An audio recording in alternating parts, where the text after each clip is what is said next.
Here is a great opportunity to own a large one-bedroom, one-bath in this luxury pre-war full-service building in one of the best locations that the Upper West Side has to offer.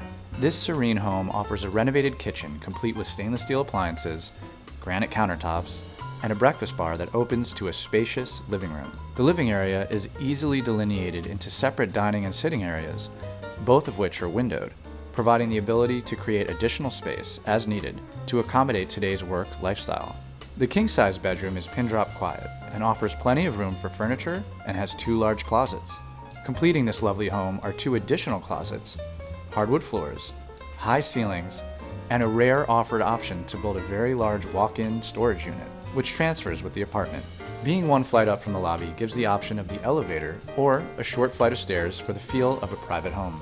The historic Riverside Towers was the first co-op on West End Avenue and is beautifully preserved and ideally located in the coveted West 70s, one of the most desirable, vibrant, beautiful, and historical neighborhoods in Manhattan.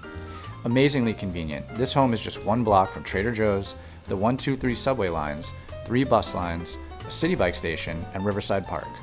With its playgrounds, bicycle paths, sports fields, dog runs, and cafes, there's also a quick access to Fairway, Citarella, Lincoln Center, boutique retail shops, and plenty of dining options. The building offers a gorgeous roof deck with sweeping city views from the Hudson River to George Washington Bridge, as well as a common laundry room, playroom, live-in resident manager, and recently renovated hallways and elevators. For more information, contact Debra Weiner.